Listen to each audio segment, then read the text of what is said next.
အနာဂတ်ကိုကြိုသွားနေရင်လည်းပူပန်နေလည်းမပြောမရှင်ဖြစ်တတ်တယ်အတိတ်ကိုပြန်ပြီးတော့ပူဆွေးနေနောင်တတစ်ဖွင့်ပူဆွေးနေရင်လည်းစိတ်ညစ်ရတတ်တယ်အဲ့တော့လူရဲ့အနှစ်သာရ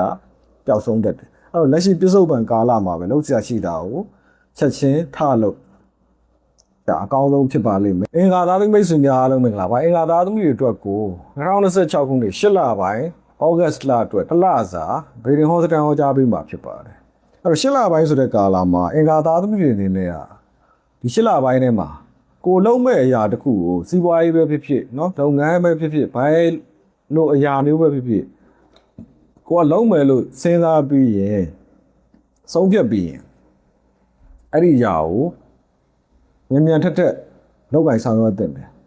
เนาะအချီတုံချတော့ဖြစ်နေတာမျိုးတွေအချိန်ယူစဉ်းစားရင်းနဲ့တွေးနေရင်းနဲ့เนาะစဉ်းစားနေနဲ့တွေးနေနေကိုအခွင့်အရေးခွင့်လန်းတွေလက်လွတ်ဆုံးရှုံးသွားတတ်တယ်ချိန်နေနဲ့တော့စဉ်းစားနေနဲ့ချိန်ဆနေနဲ့အခွင့်အရေးခွင့်လန်းတွေလက်လွတ်သွားတတ်တယ်အဲ့တော့အင်္ဂါသားသမီးတွေအတွက်ဒီ8လပိုင်းဆိုတဲ့ကာလကအဆောင်မုံအနေနဲ့ဆိုရင်ဖြတ်ခနဲပေါ်ဆက်ခနဲလောက်ဆိုတဲ့အတိုင်းပဲလုံးစရာရှိတဲ့ဟာကိုမိမိရလောက်တာလောက်ချလိုက်မြန်ထက်နဲ့လောက်ကင်ဆောင်ရွက်တဲ့နဲ့ကိုလုံးမဲ့ကိစ္စတွေကိုယ့်ရဲ့လုပ်ငန်းတွေကို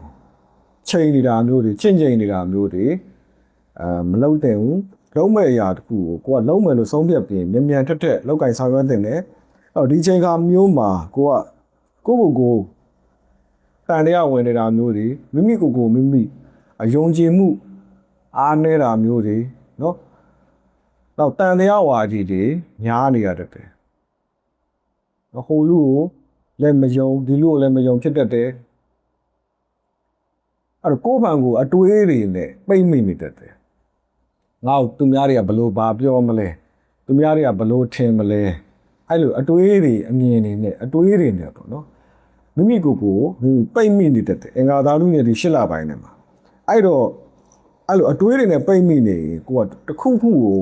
လှုပ်ချလိုက်အဲ့တော့ဒိုလောဖြစ်နေတတ်တယ်အဲ့ဒိုလောဖြစ်နေလောက်တာလှုပ်ချလိုက်တခုခုကိုလှုပ်ချလိုက်အဲ့တော့လှုပ်ချလိုက်ရင်ကိုကမှန်ကန်နဲ့ကိုလောက်ရမယ့်ကိစ္စတွေကိုယ့်ရဲ့ဒီ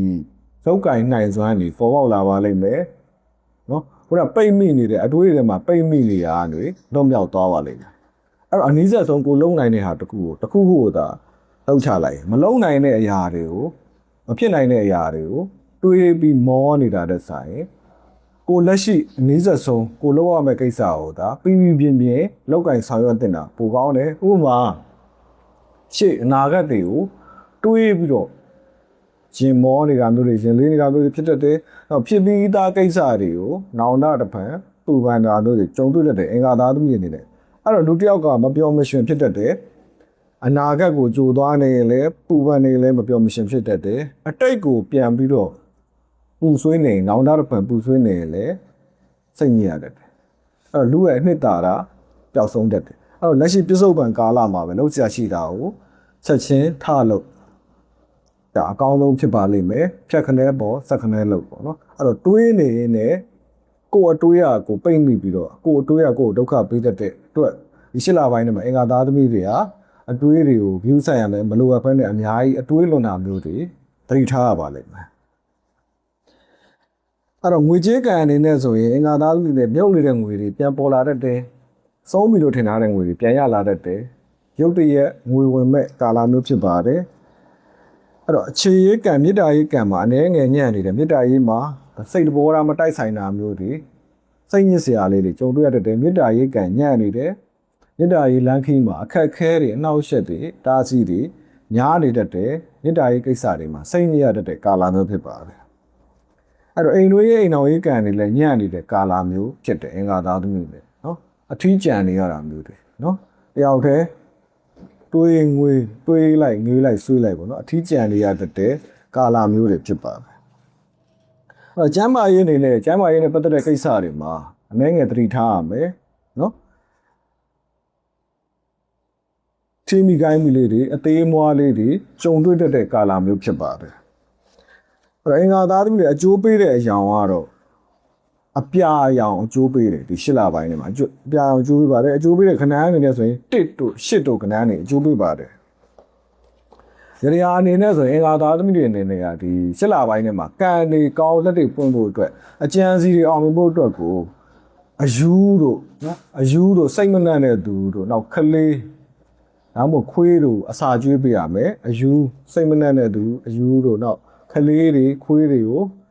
မုတ်ဝယ်ကျွေးတာမျိုးတွေနော်အာလူးကြော်ဝယ်ကျွေးတာမျိုးတွေအာလူးကြော်မဟုတ်လဲပေါင်မုတ်ဝယ်ကျွေးတာမျိုးတွေအစားတော့ဒါနပြုရမှာဖြစ်ပါတယ်ဆရာမိတ်ဆွေအင်္ဂါသားသမီးများအလုံးကျမ်းမှာချမ်းသာကြပါစေဆရာနာမည်ကတော့ဆရာတာထဆန်းဖြစ်ပါတယ်ဆရာဟောခန်းကတော့မြောက်တကုံမြို့ဦးစီရီနဂါဒီပနဂရုံဖျားနီးမှာဟောခန်းရှိပါတယ်ဆရာရှင်မှာအသေးစိတ်မင်းမြန်းခြင်းရင်ဘိုင်ဘာဖုန်းနံပါတ်ဖြစ်တဲ့3962 992 335မှာအသေးစိတ်ဆက်သွယ်မင်းမြန်းနိုင်ပါတယ်အားလုံးကျမ်းမှာချမ်းသာကြပါစေ